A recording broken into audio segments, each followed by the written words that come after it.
이 전체적인 내용을 보면 벳세다로 가라고 했는데 제자들이 예수님이 가라고 했는데 그것을 우기고 게네사렛 땅으로 간 것도 아니고 잘못 알고 벳세다가 게네사렛 땅인 줄 알고 그것으로 간 것도 아니고 예수님이 중간에 진로를 변경한 것도 아닌 거예요. 게네사렛 땅에 도착하려면 이 벳세다라는 곳을 반드시 통과를 해야 돼요. 그럼 벳세다를 통과했다 그러니까 이 제자들이 배를 막 노를 힘겹게 막 노를 저어가지고 가다가 벳세다로 도착했다가 거기를 거쳐서 여기를 갔다. 우리는 지역적으로 그렇게 생각할 수 있지만 그런 지리적인 위치에 벳세다로 갔다가 다시 게네사렛 땅으로 갔다는 그런 이야기가 아닙니다. 여기에는 엄청난 비밀이 숨겨져 있어요. 우리가 지금까지 말씀을 나눠왔던 하나님의 형상으로 사람을 창조하시는 하나님의 그 계획을 우리가 배워왔잖아요.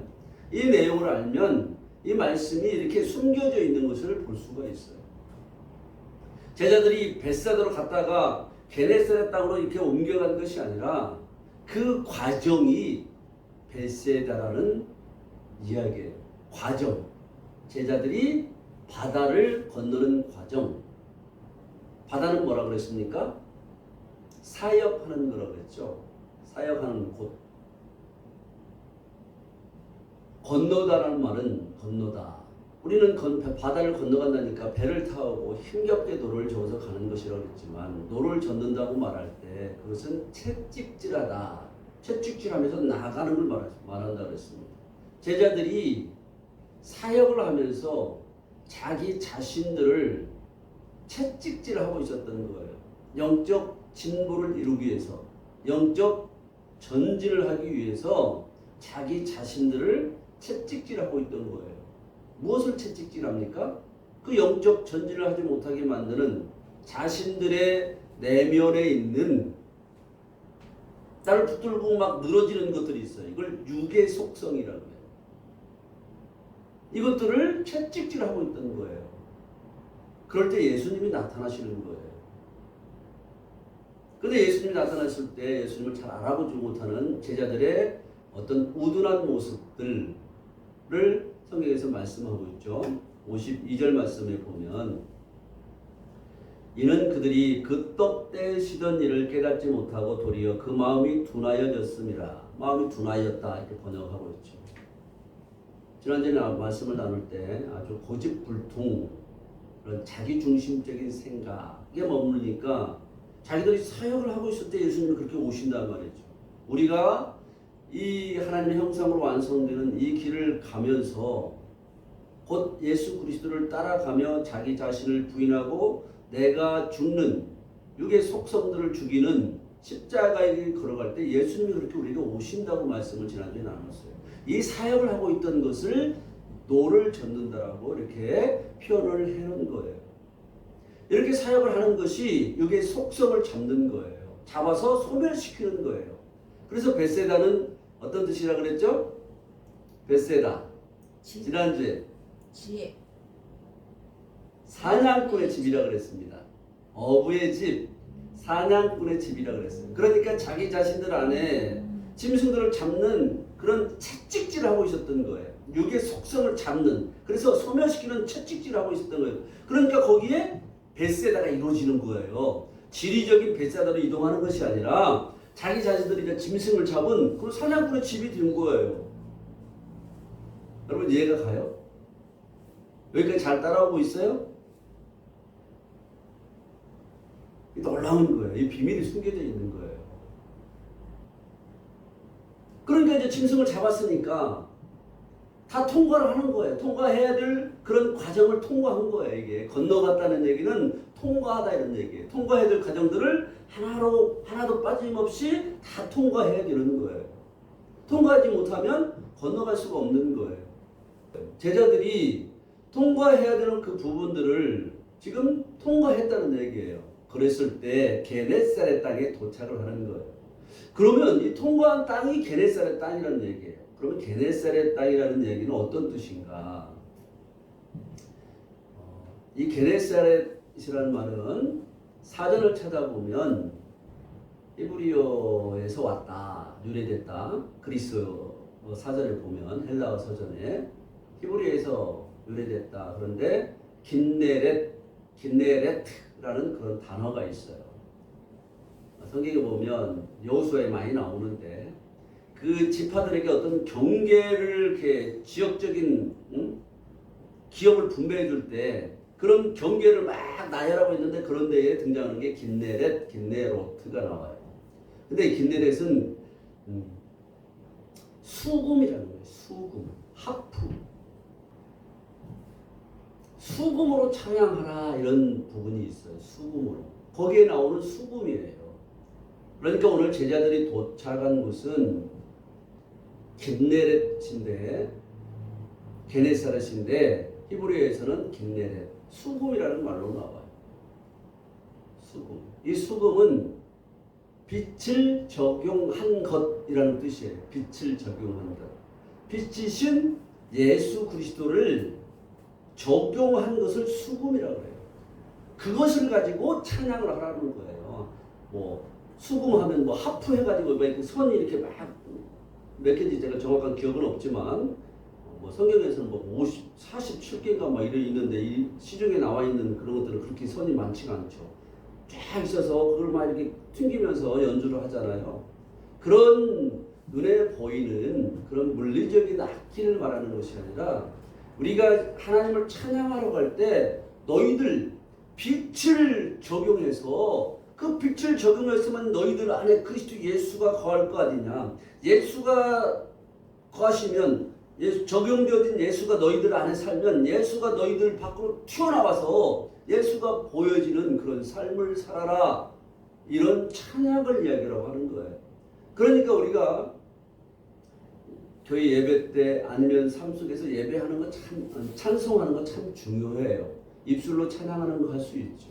마음을 다해서 찬양하는 걸 수 있지만 그러나 예수 그리스도가 내 안에 적용되지 아니하고 예수 그리스도가 나를 삶을 주장되는 삶이 아니고 예수 그리스도가 주장하는 삶을 따라 살지 아니하고 내 마음대로 살아가면서 그냥 입술을 벌려서 찬송하는 것은 그걸 올바른 찬양이라고 할 수 없는 거예요. 게네사렛은 이런 뜻을 함유하고 있는 곳이에요. 열매 맺은 정원, 열매의 정원, 또 왕자의 정원 이런 뜻도 있어요.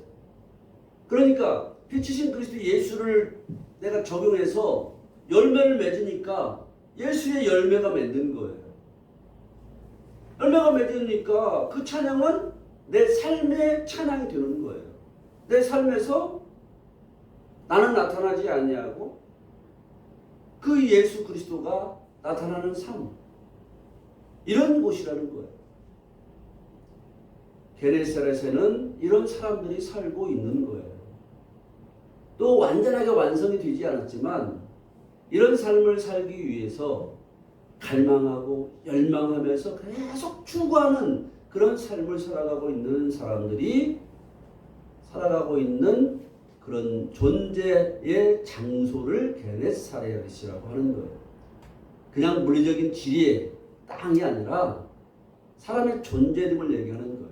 그러니까 여러분들이 이런 삶을 살아간다고 하면 내가 그 게네사렛 땅에 살아가고 있는 사람인 거예요. 빛을 적용해서 빛이신 그리스도를 적용해서 그리스도만을 나타내며 그분만을 찬양하며 살기를 원하는 그런 삶을 추구하는 사람, 그런 열정을 가지고 살아가는 삶, 그런 열심을 다하는 사람, 살아가는 사람이 사는 곳을 게네사렛이라고 하는 거예요. 이런 사람들이 예수님을 알아볼 수 있는 거예요. 오늘 본문 앞에 있는 부분하고 제자들이 배를 타고 그 바다를 건너는 이런 상황하고 오늘 게네사렛 땅에 있는 사람들하고 그 예수님을 보는 시각이 틀린 걸 볼 수가 있어요.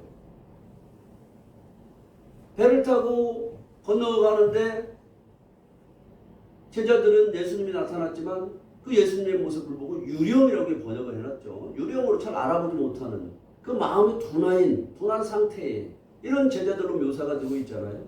그런데 오늘 본문에 보니까 53절 다시 한번 보겠습니다. 뭐라고 하는지. 건너가 게네사렛 땅에 이르러 대고 54절입니다. 배에서 내리니 사람들이 곧 예수신 줄 알고. 대조가 되잖아요. 예수님을 처음에 잘 알아보지 못했던 예수님을 이 게네사렛 사람들은 배에서 내리니까 그냥 알아봤다 그랬어요. 그냥 시각적으로 알아보는 것이 아니라 그 심령으로 인식을 하는 거예요. 예수님의 존재됨을. 그러니까 오늘날 예수님이 지금 육체의 모습으로 안 계시잖아요. 그러면 그분을 우리가 어떻게 알아볼 수 있습니까? 제자들과 같이 그 사역을 하면서 예수님을 잘 몰랐지만 예수님을 만나잖아요.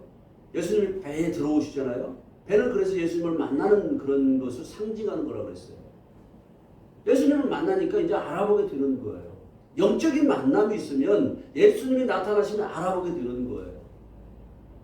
제자들도 이제 신앙이 성숙하고 또 진보해서 이제 예수님을 할 수 있는 그런 게네사렛 땅에 사는 그런 마음 땅, 그런 존재가 되어진 것을 얘기하고 있어요. 제자들뿐만 아니라 게네사렛 땅에 사는 사람들은 예수님을 알아볼 수 있는 그런 사람들이 된 거예요. 이런 사람들이 예수님을 알아볼 수 있는 사람, 예수님을 만났기 때문에 예수님을 알아보고 예수님께로 나아갈 뿐만 아니라 다른 이들이 예수님께 나오도록 인도하는 그런 역할을 하는 거예요. 이렇게 게네사렛 사람들이 예수님이 가시는 곳마다 저기에 계시다. 이쪽 동네에 계시다. 아니야 저쪽으로 가셨어. 그러면 그 가시는 곳마다 그 사람들은 예수님을 알아보고 사람들을 데려오기 위해서 막 달려가는 거예요. 그런 열정이 있는 거예요. 달린다는 것은 그냥 서둘러서 달린다는 이런 게 아니에요. 달리다 이런 뜻도 있지만 어떤 것을 나누어 주다 이런 뜻도 있어요. 예수님께 나아가서 너희들도 예수님을 알아봐라. 예수님을 만나면 어떻게 되는지 아느냐. 사람들에게 이걸 나눠주려고 하는 거예요. 쉽게 말하면 그냥 복음을 나눠주고 싶은 거예요. 너희들이 지금 행복하지 못하게 사는 이유가 무엇이냐. 행복할 수 있는 길이 있단다. 예수님께 나오면 모든 문제가 다 해결된단다. 이런 것들을 경험하고 체험한 사람들이에요. 그러니까 자기만 그런 경험을 하고 모든 문제를 해결하고 살아가는 것이 아니라 문제 가운데 거하며 행복하지 못하게 사는 사람들에게 가서 모든 문제를 해결받게 하기 위해서 그것을 나눠주고 싶어서 달려가는 거예요. 예수 믿으면 그런 일이 일어나는 거예요. 이런 일이 전혀 안 일어난다 그러면 여러분 자기 자신을 좀 심각하게 생각해 봐야 돼요. 내가 정말 예수님을 믿는 것인가? 예수님을 만나는 것인가? 예수님을 만나면 막 기적을 체험해야 된다, 막 병이 낫고, 막 우리가 상상하지 못하는 어떤 일들이 일어날 때 예수님을 만났다 이런 식으로 생각하는 경향이 많이 있어요. 그러나 그런 방법으로도 만나주시기도 하시지만 예수님을 만났다는 것은 내가 예수님을 만났기 때문에 예수님을 전하지 않고는 견딜 수 없는 거예요. 막 전하고 싶어하고 사람들한테 가는 거예요. 가서 얘기를 하는 거예요. 예수님을 만나면 이런 현상이 일어나는 거예요. 말씀이 믿어지고 내 삶이 변화되는 거예요. 내 삶이 과거의 삶들이 쳐다보니까 너무나 부질없는 짓이고 얼마나 악한 삶을 살았는지 얼마나 부정한 삶을 살았는지 더러운 삶을 살았는지 이게 보여지는 거예요. 그러니까 그런 것을 청산하는 거예요. 예수님을 따라가게 되는 거예요. 이 사람들이 게네사렛 사람들이 이렇게 달려가서 사람들을 침상째 메고 왔다 그랬어요. 침상째. 침상.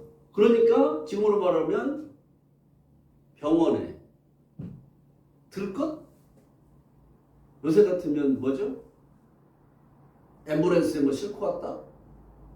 이런 식으로 표현할 수도 있겠지만 침상째 메고 왔다 그러니까 우리는 그걸 상상할 수밖에 없지만 무슨 이야기냐면 제자들뿐만 아니라 게네사렛 땅에 사는 사람들이 그런 존재의 사람을 얘기하는 거예요. 열매 맺는 땅, 열매 맺는 정원, 열매의 정원, 왕자의 정원, 빛을 적용해서 빛이 적용된 수금, 찬양할 수 있는 이런 사람들이 병자들을 침상째 메고 온다는 얘기는 떠받쳐 줘서 그 사람들이 올바르게 적용할 수 있도록 해줬다는 얘기예요. 그래서 예수님께 데려오는 거예요.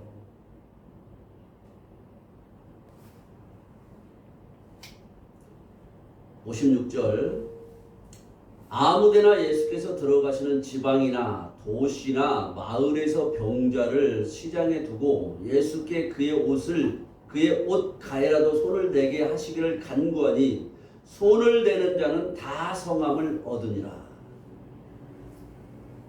여기에 모인 예배드리는 오늘 말씀을 생명의 떡을 나누고 있는 여러분들에게도 다 성함을 얻는 그런 축복이 있기를 바랍니다. 아멘. 예수님이 계시다는 곳 어디를 가시든지 지방이라고 그랬지만 지방이라고 하는 것이 아니라 어떤 일어선 곳을 말해요. 일어선 곳. 거기가 마을이다. 그 다음에 도시다. 이렇게 번역을 해놨죠. 그러나 마을이라고 번역된 마을은 어떤 곳인가?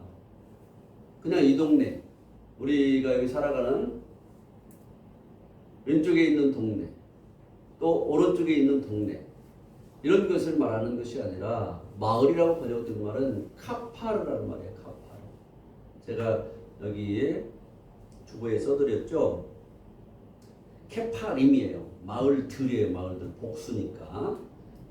케파림은 어근이 카파르인데 덥다 이런 뜻이야. 덥다. 그 구약 때 성막에 보게 되면 성전에 지성소가 있어요. 지성소에는 법궤가 있습니다. 법궤 안에는 돌판, 십계명, 계명이 쓰여진 십계명 돌판과 만나를 담은 항아리와 그 다음에 아론의 쌍난 지팡이가 있죠. 그 위에 그룹이 양쪽에서 다 무릎을 꿇고 이렇게 해가지고 양쪽에서 저쪽에서 이러고 하고 있어요. 그러면 그 사이가 시은좌라고 해요. 시은좌.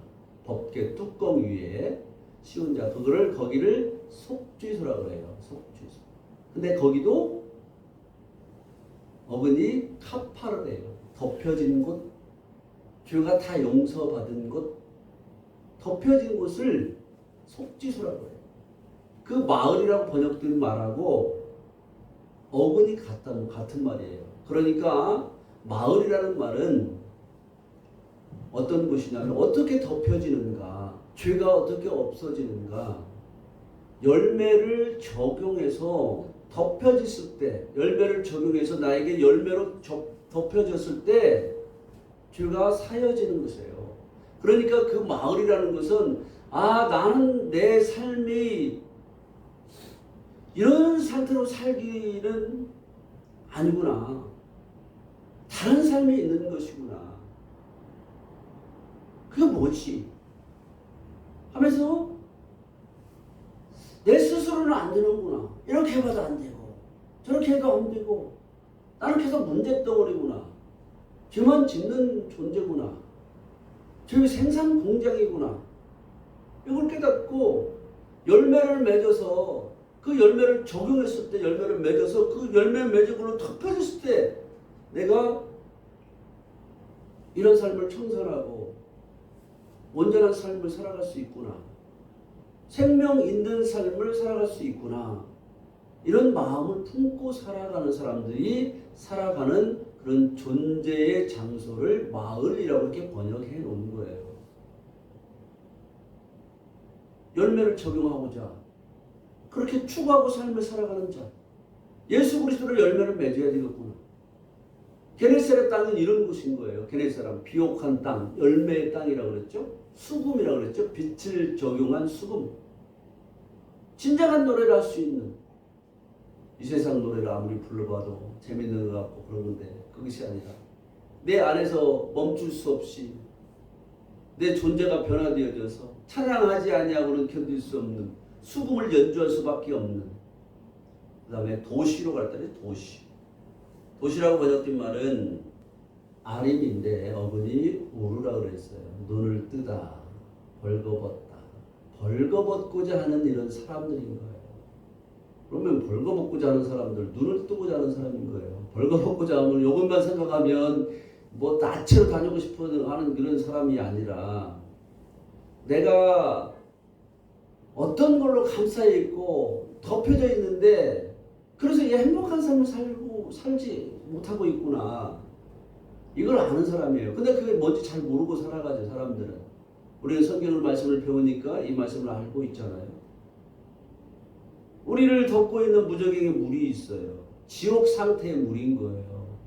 덮고 있는데 이것을 다 벌거 벗어야 되는 거예요. 이게 벌거 벗겨지지 않으면 행복한 삶을 살 수가 없어요. 이 도시 사람들, 도시에 있는 사람들, 이 사람들은 그렇게 벌거벗고자 내가 이렇게 무지한 존재구나. 하나님을 모르니까 나만 알고 살아가니까 행복한 삶을 살 수도 없고 행복한 것 같은데 금방 행복한데 그건 어디 있는가 그냥 사라져버리고 날아가 버리고 이것들이 계속 반복되는구나. 인생을 좀 생각하는 사람들은 그래서 뭔가를 찾아요. 그래서 철학이 생겨난 거예요. 철학은 행복한 길이 어디인가? 길을 찾는 게 철학이에요. 철학은 불교에서 나왔다 그러죠. 어디로 가야 진정한 행복한 길인가? 거기가 천국인가? 다른 종교에서는 다르게 표현을 하지만 그러나 그런 사람들이 얘기하는 그런 고다운 천국은 다르죠. 길을 찾는 거예요. 우리나라 역사상 길을 찾은 거 없어요. 계속 새로운 철학이 나오고 이거다 하지만 아니가 이것인가비요 그랬더니 이것도 아니네. 다른 게 또 나오는 거예요. 그래서 계속 다른 철학 사도들이 계속 나오는 거예요. 그러나 예수님께서 오셔서 분명하게 말씀하셨어요. 길이 어떤 것인지. 내가 길이다. 예수 그리스도가 하나님께 나아가는 길이라고 말씀하시는 거예요. 예수 그리스도 자신이 천국 가는 길이라고 말씀하는 거예요. 예수 그리스도로 말미암지 않고는 하나님께 나아갈 수 없고 천국에 갈 수도 없는 거예요. 그러니까 오늘 말씀의 사람들을 예수님께 데려오잖아요.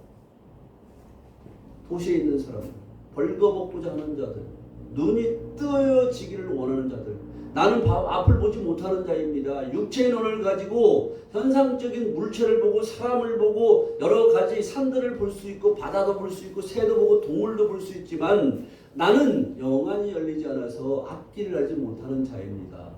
내가 눈을 뜨기를 원합니다. 그래서 영의 세계를 보기를 원합니다. 생명의 길을 걸어가는 그 길이 보여지기를 원합니다. 사람들은 넓은 길로 가면서 그게 넓은 길이지만 편하지만 죽음의 길인지도 모르고 계속 죽음의 길을 걸어가고 있지만 나는 좁고 협착하지만 생명길이 보여져서 고통스럽지만 나는 그런 생명길을 걸어가기를 원합니다. 그렇게 눈을 뜨기를 원합니다. 이런 간절함 가운데 열망하며 그렇게 살아가는 사람들인 거예요. 그런 사람들에게 게네사렛 사람들이 다가갔다는 얘기예요.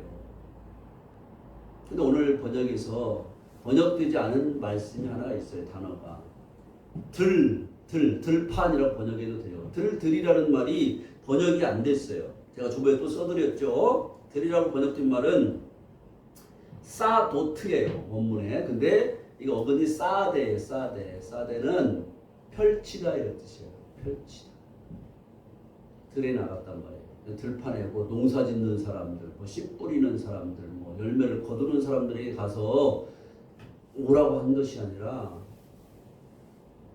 내가 이 삶을 청산할 수 있는 것은, 행복하지 못한 삶을 사는 이 삶을 청산할 수 있는 것은, 영원한 즐거움, 영원한 기쁨을, 행복을 누리며 살 수 있는 것은 내가 하나님의 말씀을 펼쳤을 때 살아갈 수 있구나.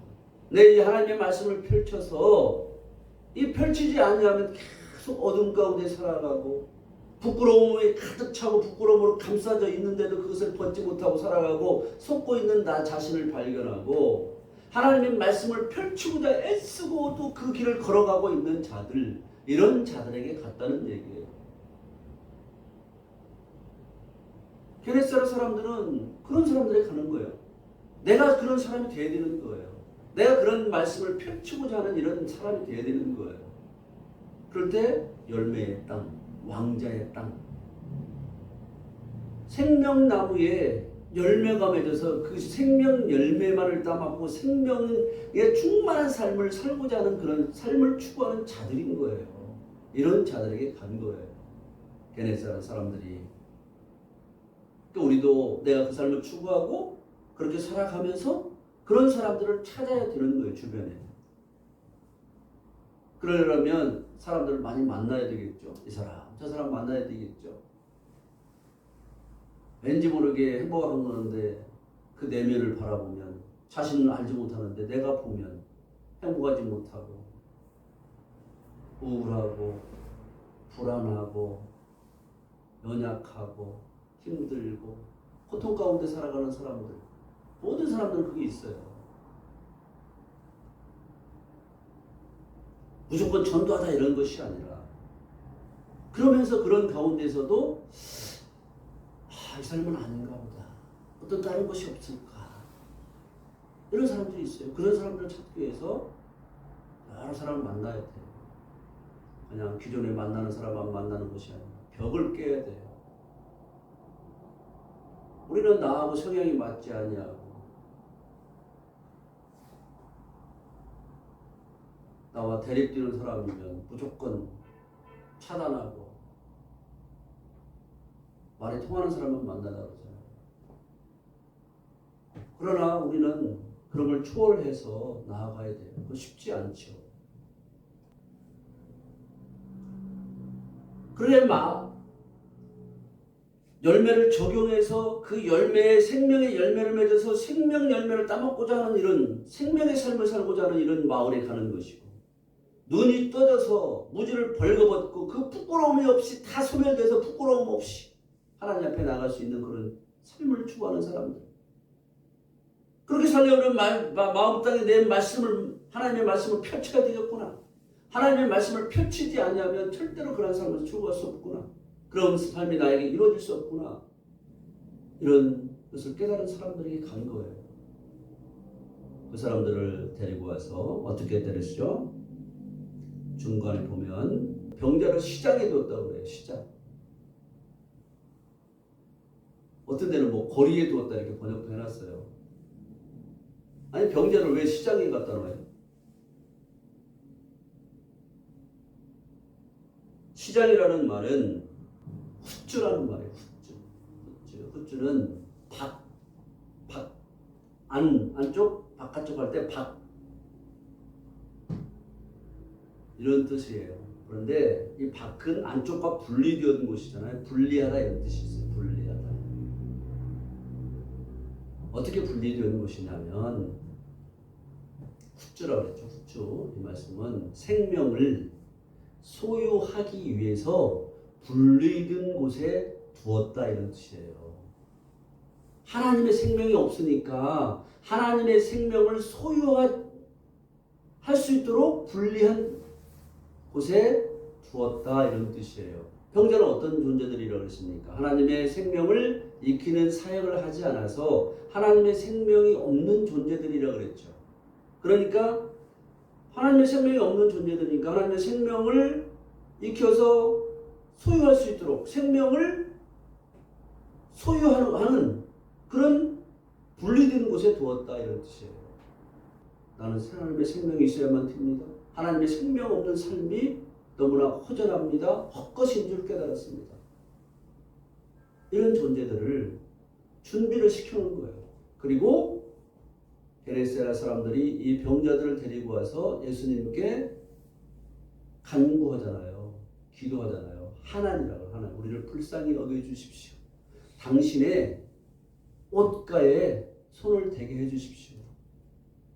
오늘 53절에서 56절까지 말씀을 보면 예수님이 말씀하시는 장면은 하나도 없어요. 예수님은 가만히 있는 모습으로 나타나요. 네? 어디 마을에 들어갔다 이런 표현은 있지만 예수님이 어떤 행동을 구체적으로 하셨다 이런 표현이 하나도 없어요. 예수님의 옷가에 손을 대는 자들은 어떻게 됐다 그랬습니까? 다 성함을 얻었더라.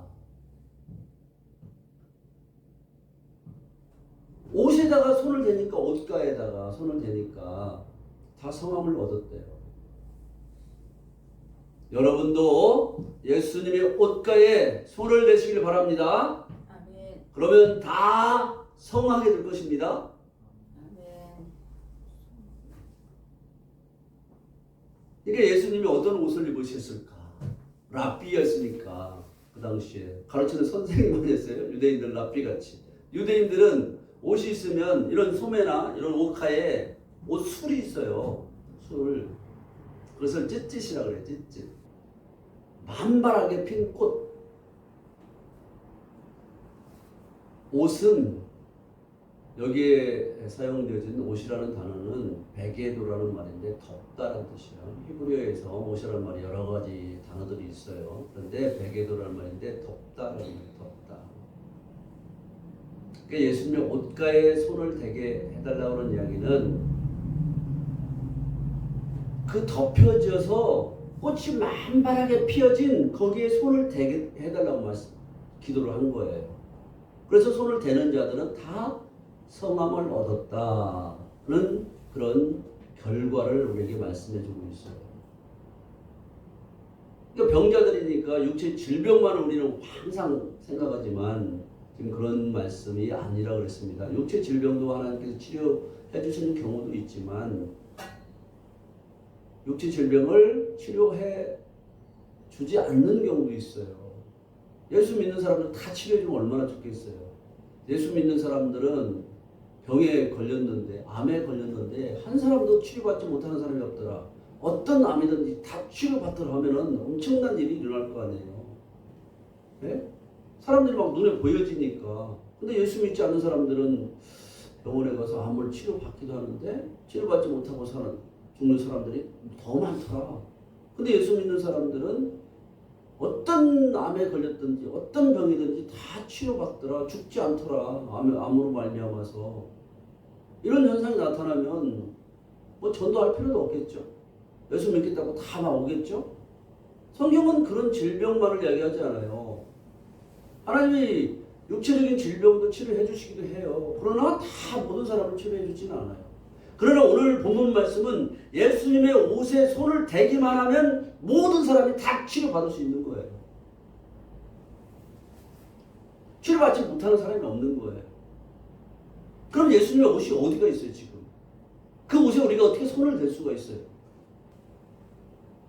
그럼 오늘 본문 말씀은 고치지 않는 병이 없이 모든 병이 다 치료받을 수 있는 그런 병을 얘기하는 거예요. 예수님의 옷에 손을 대면. 덮여져서 꽃이 아주 만개한 만발하게 핀 그런 상태라고 그랬어요. 예수님은 어떤 분이라고 그랬습니까? 요한복음 1장에 태초에 말씀이 계시니라. 이 말씀이 하나님과 함께 계셨으니 이 말씀이 곧 하나님이시다. 말씀이 하나님이에요. 예수님이 말씀이신 말씀 자체시란 말이에요. 그래서 말씀으로 덮여진 분이에요. 말씀으로 덮여져서 그 말씀이 생명으로 살아나고 생명의 존재이시니까 예수님이 생명의 꽃이 그냥 확 잡혀있는 상태의 예수님의 모습이 예수님 막 해갖고 막 어디 환상으로 막 예수님 보려고 그러고 막 예수님 어디를 막 걸어왔다 이렇게 보려고 하지 말란 말이에요. 이 말씀 속에서 예수님을 봐야 되는 거예요. 예수님의 모습을. 말씀 자체로 계셔서 말씀으로 다 접혀져서 말씀으로 충만하게 계셔서 말씀으로 꽃이 펴 있는데 그 생명의 꽃으로 피어서 그 생명 자체로 있는 존재하고 계신 분이란 말이에요, 예수님이. 그래서 오늘 찬송을 황무지가 장미꽃 같이 피는 것을 볼 때 이런 찬송도 우리가 불렀잖아요. 부를 거예요. 샤론의 꽃 예수. 보이지 않게 예수님 우리 마음에 그렇게 꽃이 피어야 되는 걸 말씀하고 있는 거예요. 손을 댄다는 말은 육체적인 손을 대는 게 아니라 나가라는 말인데 히브리어로 어디로 나가 이런 얘기가 아니라 히브리어로 나가라는 말이에요. 히브리어로 나가라는 말인데 손을 대다, 손을 만지다. 손을 대다 그러면 손이 거기까지 다 다뤄야 되잖아요. 만지려 그러면 다 다르다, 도달하다, 획득하다, 결합하다 이런 뜻이 있어요. 그러니까 말씀, 생명의 말씀이신 그분이 꽃이 활짝 만발하게 피어져 있어서 그렇게 아름답게 되어 있는 분이신데